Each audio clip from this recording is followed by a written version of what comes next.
Well. Who among us had that one on the cards? Phoenix Rising getting the win here in Albuquerque by a score of 2-1. They've put that New Mexico United party on hold. That champagne's going back down under the concourse, I think, because they haven't sealed top seed in the West. And Phoenix Rising take a massive leap towards a playoff place tonight. Welcome into the PHNX Rising post-game show, coming to you live from Albuquerque. I'm Owen Evans. We've also got Rees, who's coming to you from downtown Phoenix, I'm guessing, Rees?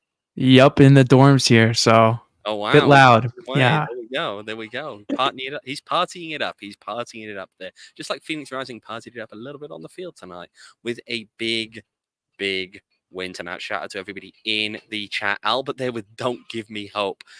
I mean, we'll get into that later on, but I look, this game was not one necessarily that you expected Rising to come away with 3 points. They came away with 3 points. This is a massive step towards that playoff position. You know what, Rees? I'm gonna let you kick us off here with your thoughts on the match overall. I mean, I'm just amazed that Rising were able to concede first and then come back and win. I mean, that's this literally time, the first time they've done games this season?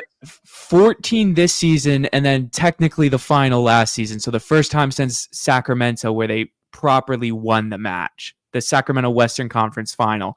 So, I mean, that's, I guess, getting rid of your demons in the right time. I mean, it's a bit shocking to me that they've been this bad after conceding, but they did a good job in the response. I don't think it was a good penalty, or it wasn't a good penalty to concede at all from Wyke. You cannot commit any contact. There's going to be called. And same for the one that Quajo earned for Rising. You just can't touch him there. It's always going to be a foul, and Rising get lucky there. And then Alex Tambakis, we talked about this on Tuesday's show, where if his shot stopping ability isn't the best, he fumbles a lot of the balls he gets, and he does it today. Rising take advantage, and that's how they get the win. I'm thoroughly not impressed, but I'm very excited to see how this team can take this result into the Oakland's match. Indeed, right? This is, I think, an important step even just for confidence, right? This team came off 3 straight losses. They knew they had to come out here and get something done, really, to put themselves back on the right track. And even if, you looked at it and thought, well, this isn't probably the game that you need to get something in. It's Oakland. Even just coming into this game and feeling you've got that bit of confidence from, I mean, even a draw, to be honest. Although the way the game had gone, I think if they'd have conceded late at the death, it would have probably had the opposite effect once again. Look, in many ways, I think it had a bit of the feeling of probably that Vegas game at times, right? Whereby Rising they took the lead. They were willing to play a really defensive game thereafter. I think that the substitution of Dorothy Otto for Mo Traore really kind of showed that. And to be honest, I think if you'd have been in a position afterwards where New Mexico had scored, I think Rising would have struggled to probably step back up the gears and get back on the attacking front. But at the end, they managed to hold them off, right? And I think that's partly because of Rising being very, I think, quite stout defensively. They didn't give a whole lot of chances away.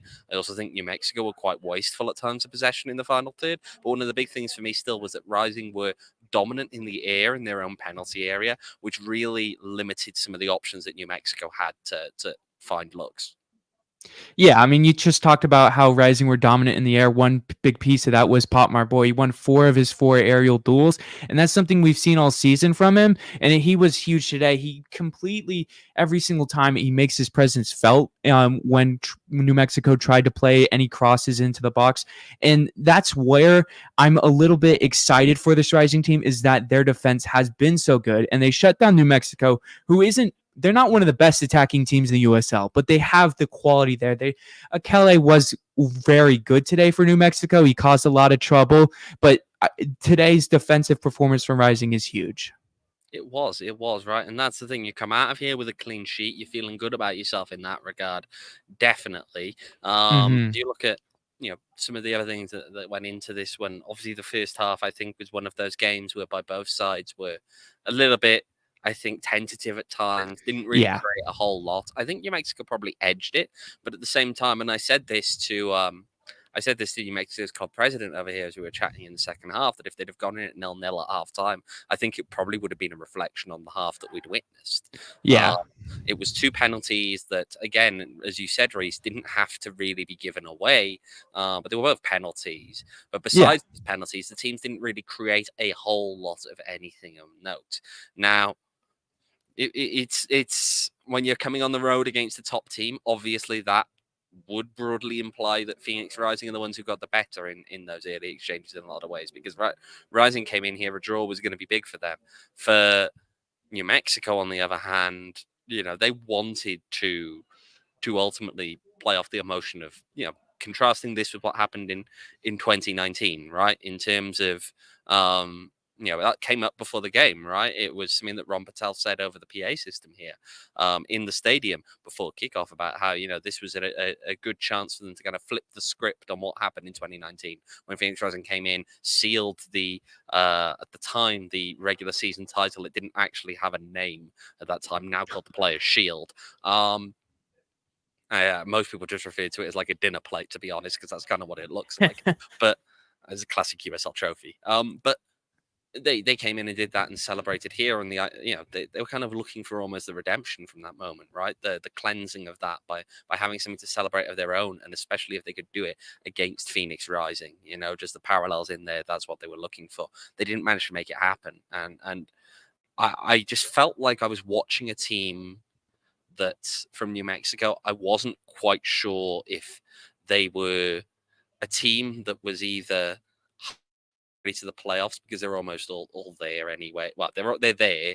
They've almost done everything they can do in the regular season anyway. Or if there was a little bit of just nerves in general around, obviously, the symbolism of this match, right?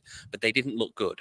They, I think, were ponderous in the attack. They showed large elements of what Phoenix Rising have shown at times when they play at their worst, which is a team that will get the ball into the final third, and they're just almost like looking to find the perfect opportunity that doesn't arise, and they don't even take, say, the long range. And yes, there's a balance there. You don't want to take too many long range, but you don't want to take no long range. If nothing else is presenting. And I saw a New Mexico team that I think instead of taking people on repeatedly was just cut back. They'd cut back, turn around, and kind of play it around a little bit. Again, just waiting for the perfect opportunity to present itself and not really taking it at times to rise it.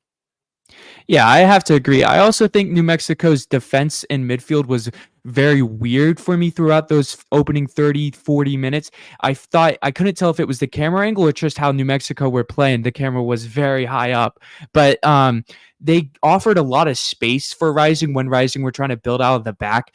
But Rising just couldn't find a way to take advantage of that. There were a few times where they got the ball out wide to Dariusz Johnson, but Rising just couldn't capitalize on that kind of lackluster midfield performance from New Mexico tonight. And I think if they could have capitalized off that, they could have easily gotten a goal or two from open play in that opening half, which would have been huge for them in this match. But it felt slow for both teams. It felt very sloppy, and both teams had moments where to open up the second half, both teams, it felt like we're giving the ball away every 10 seconds to open up that half for like the opening 5 or so minutes. It was just a very slow and sloppy match tonight. Yeah, I mean, the first half, here's the thing that intrigues me, actually, is how the game changed after New Mexico took the lead. Because prior to that point, I felt as though New Mexico were probably the team on the front foot in a lot of ways. They had the majority of possession. And yet it felt like as soon as they scored that goal from the spot, that Rising suddenly, it awakened them a little bit there. And we saw them step up. We saw them possess the ball. We saw them get territory. And we saw them begin to ask a few questions, maybe not as many as you'd have liked. But again, when you're away to a top team, you take whatever questions you can ask of them. And then they were asking enough questions to earn that penalty that they earned in that one. And I'll tell you what, let's take that then from the point of the penalty, right? And we look at that. And Tomás Ángel, when he steps up for that penalty, it's one of those moments where I think, yeah, we've seen him put a penalty away earlier this season, but you've still got that little worry, haven't you, in the back of your Yeah. mind? Because you've known the kind of form he's been on lately. You know the struggles that he's had.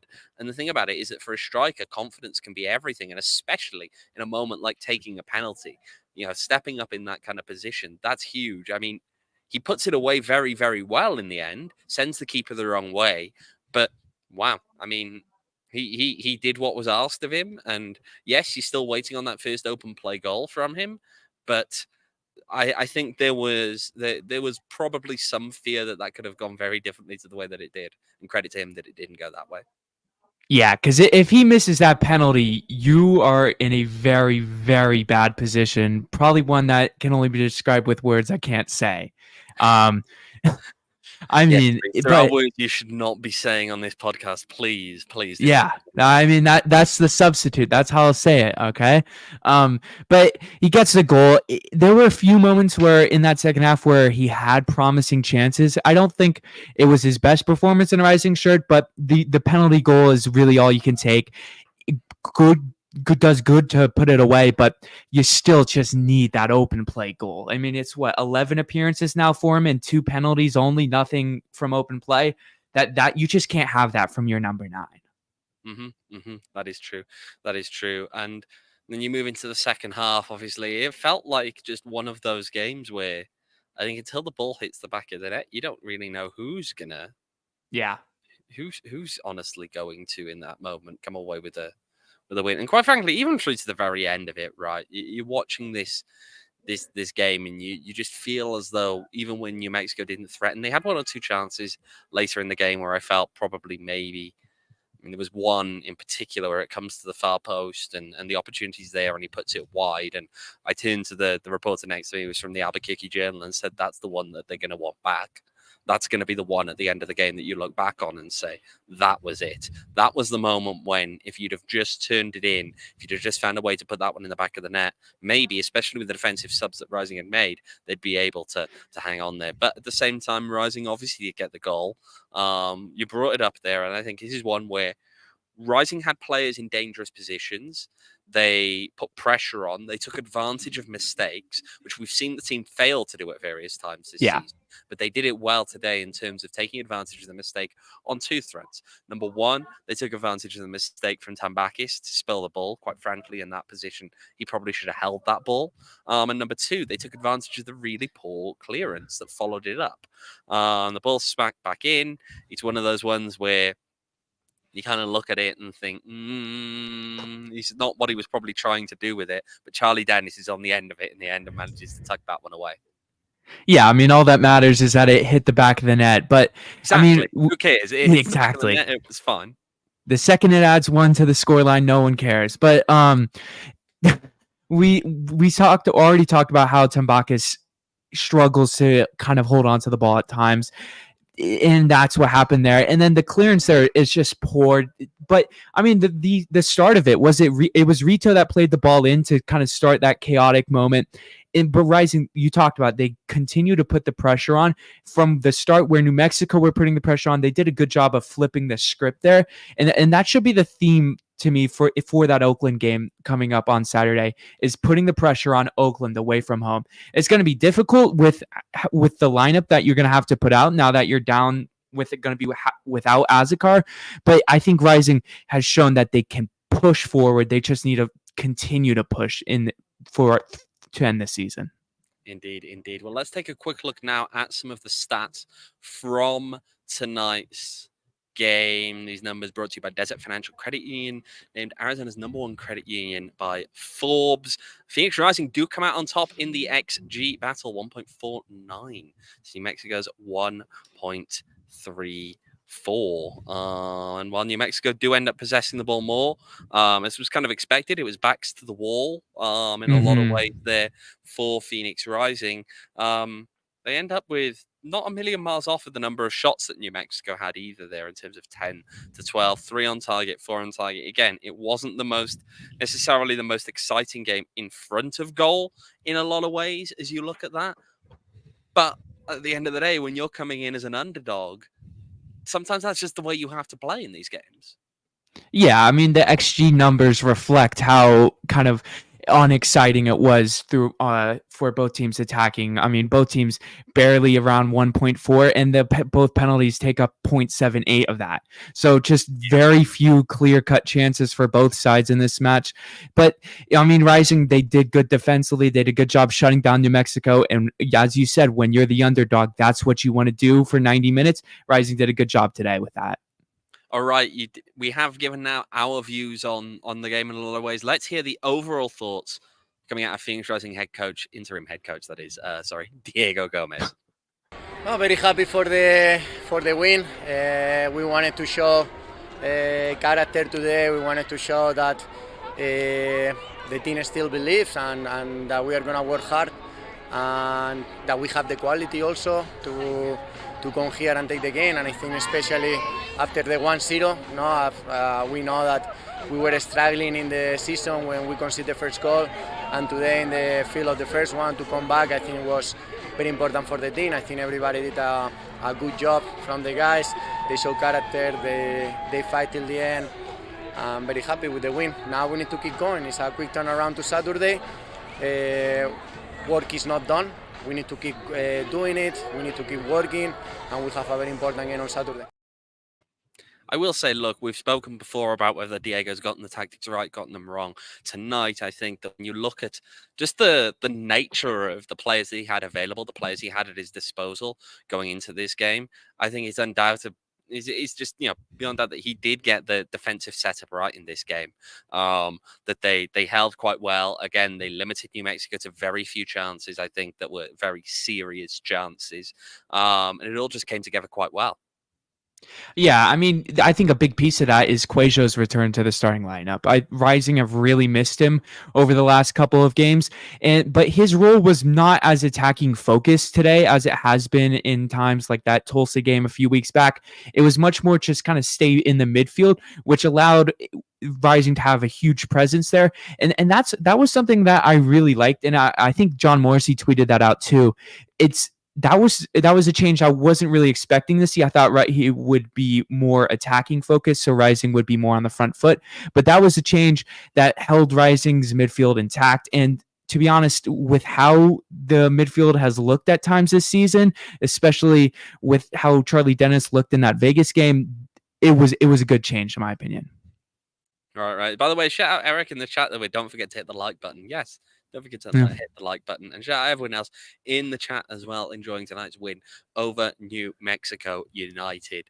Reese, let's talk a little bit about our man of the match as well. I think we can loop that in.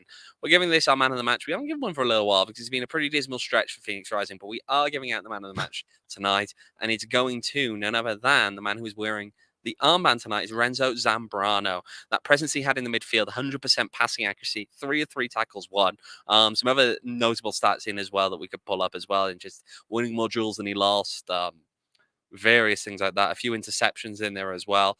I feel as though Renzo Zambrano, from a footballing side, brought quite a lot tonight, but also from a captaincy side, brought a lot. Yeah, the leadership that he's brought tonight. I mean, he kind of set the tone to me with how he played in midfield, and that kind of carried over to the defense too. Lots of duels won tonight from this Phoenix team. And to be honest, when you're struggling, you look towards your captain. They've struggled over the last 3, and now Renzo delivers a performance like that, and Rising deliver a performance like that. That's huge with a playoff race coming to the close. Indeed. Now let's throw it back over to Diego Gomez for his comments on Renzo Zambrano. The team needed a captain that shows and that lead the team and that command the team, and that's what he did today.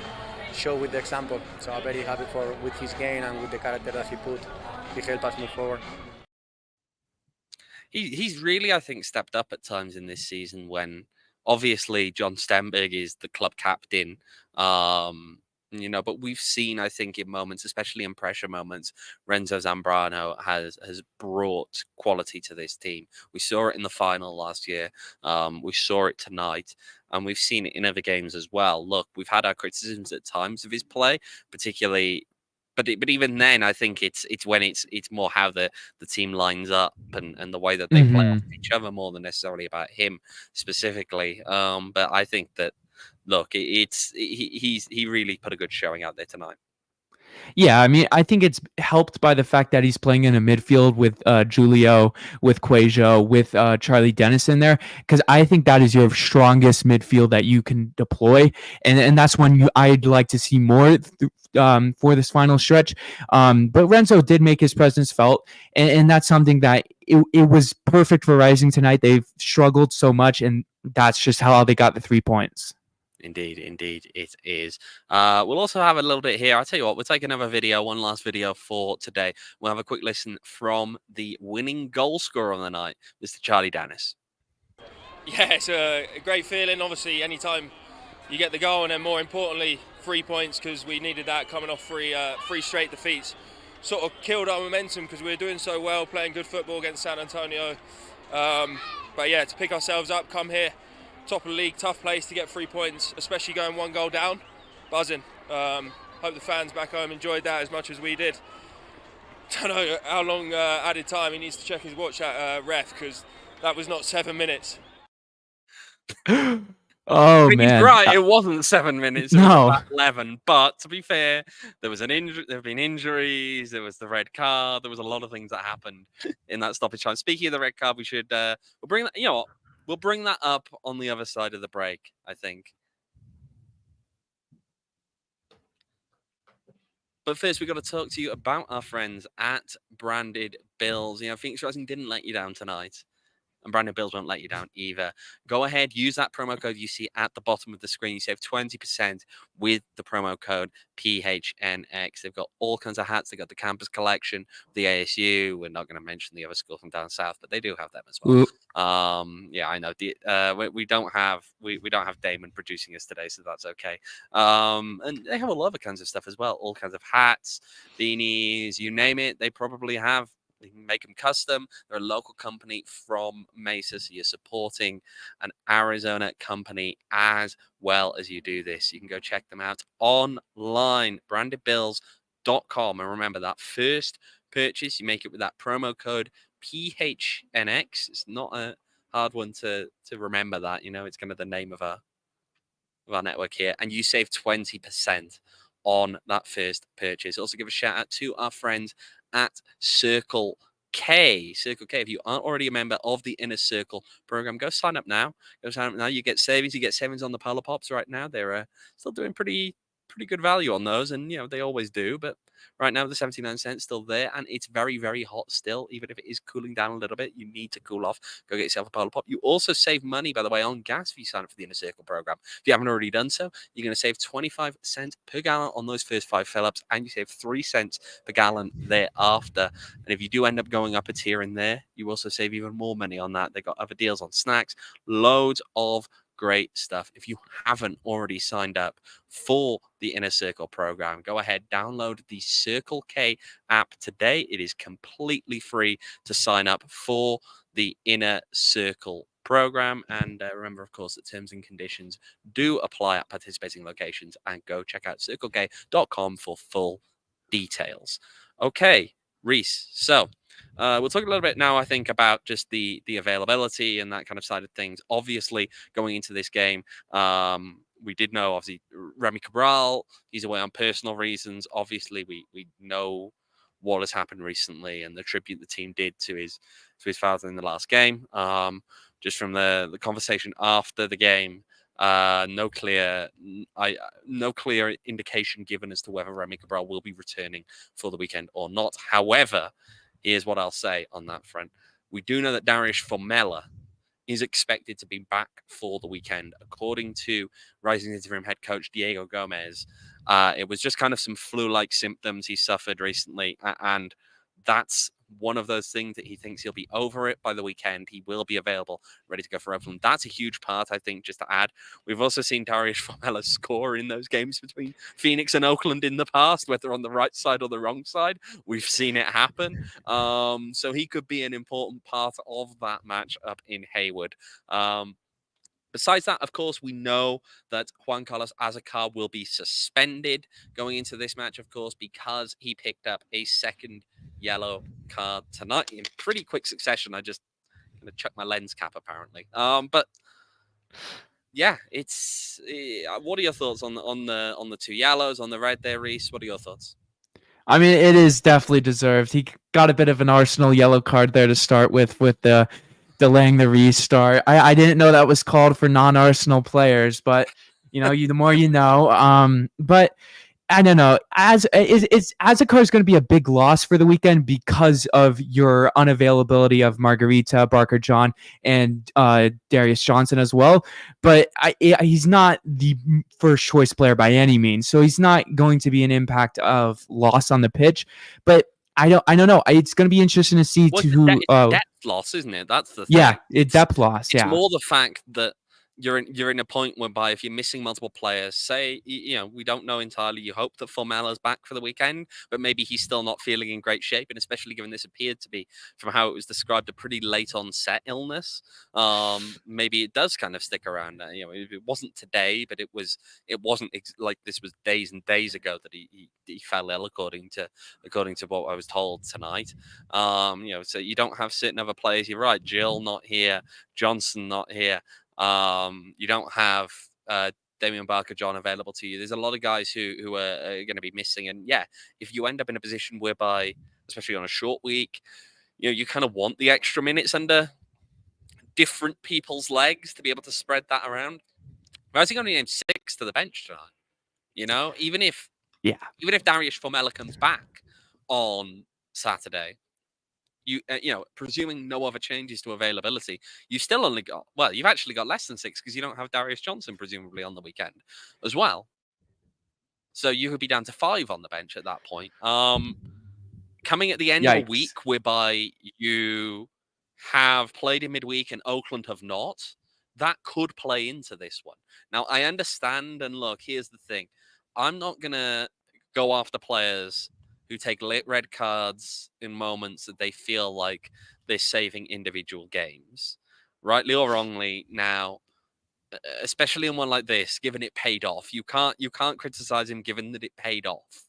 Yeah.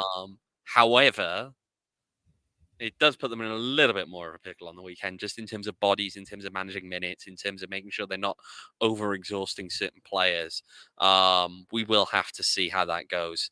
But we, are going to have some updates coming in. I'm waiting to see if producer Carla's got us the full breakdown of scores at the moment from around the USL as we look at what's happened or not. But as we build towards that, look, it's a huge, huge win for tonight for Phoenix Rising in this one.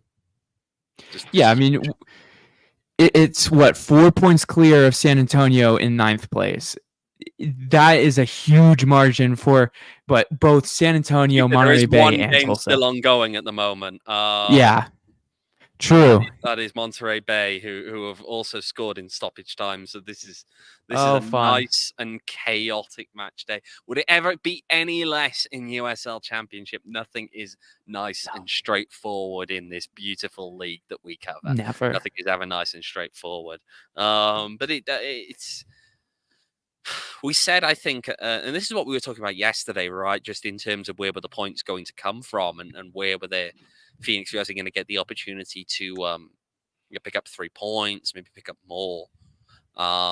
Again, this wasn't probably a game that we had circled as one that we're going to come away with 3 points in. The fact they've come away with 3 points in this game is massive in that sense, because now if they win in Oakland, let's say, if they manage to pull that one off, that will... 6 points will have done it in these last 4 games, I think, at that point. I don't see enough teams around them doing enough in these games, especially given, I think, the way that Tulsa have nosedived a little bit, despite the opportunities that are being handed to them in terms of the late season schedule. They are playing like the FC Tulsa team that I kind of watched take on Oakland and didn't think were very good, or like the Tulsa team that I saw take on Rhode Island and didn't think were very good, or the team that came to Phoenix and I didn't think were very good. That's kind of how they're playing right now, despite the fact that You know, they have the opportunity to kind of jump up the table a little bit. They have the opportunity to find extra results in there, and I just it's just so big for this team's playoff chances. But here's the question for you, Reese. Here's the question for you. Give me your odds on right now. Was this a playoff preview? I mean, I feel like for your sake, I really don't. Be back here in a couple. Yeah, of weeks, 3.5 weeks or whatever. I mean, it probably is going to be the playoff matchup if Rising get in. But I also really don't want to see you go to Albuquerque. You want to come to Albuquerque, Reese? You can come. I don't know, man. You don't really like talk about it very well, so you're not the best salesman for Albuquerque. Playoff road trip. Do you reckon we can get Mr. Simpson to drive us? He's probably on vacation. Oh, Mr. Vacations. He probably won't be there. You wouldn't be wrong. I mean, I know that Damon, who's been in the chat, has some strong feelings about Mr. Vacations. Our good man, Mr. Simpson, Max Simpson there. But look, I think that this, again, it's a huge win in the context of just the table, just the results. You know what? I'll just run through now because we're going to have to start wrapping things up here. Just run through some of those results from else. Where I can read them out for you. North Carolina got a 2-0 win over FC Tulsa. San Antonio had a 2-0 lead against El Paso, but they threw that one away. El Paso equalizing 2-2 in that game. Orange County will remain above Phoenix Rising tonight. Courtesy of a 2-0 win against Colorado Springs Switchbacks, and Monterey Bay with a stoppage time equalizer against Sacramento Republic. Because the results tonight probably means that Monterey Bay are back out of it right now, but still a very interesting one there for a SAC team that are kind of spluttering a bit as they're going into the playoffs. Well, as it's bringing us now towards the close of the night here in Albuquerque. It's getting pretty late here, so just make sure if you aren't already a diehard, go check out the PHNX website, gophnx.com/diehard. You get exclusive access to all of our written content online, as well as access to our Diehards Only Discord, which of course is another platform that you can use to give a nice little poke there to my co-host, Mr. Max Simpson. And you get a free t-shirt from the PHNX locker every single year that you are a diehard. And the other thing there, actually, we need to promote our brand new newsletter. We've got a brand new daily newsletter coming out, the PHNX Daily. You can go check it out on our website. Go sign up. It'll bring you stories from all of the sports across the valley. The link you are looking for is gophnx.com/newsletter to get that into your inbox Monday through Friday, every single morning. Right, Reese, it has been a pleasure chatting with you this evening after Phoenix Rising's big 2-1 win away to New Mexico. They will be traveling, of course, up to Oakland on the weekend. Myself and Reese, we will both be up there. Unfortunately, no show in between, but we'll join you from CSU East Bay in that game. And you know what? You can follow me on Twitter, OJEvans18. You can follow Reese on Twitter at Reese11_. You can follow our producer Kyle at KCoopSports, and you can follow the pod itself, PHNX__Rising, _Reese. What is it? I guess double the goals Rising scored tonight. So there we go. I mean, cop out, but we'll take easy. that one. We will take that one. All right. From Albuquerque signing off. We'll see you on Saturday. We all silly like the mayor.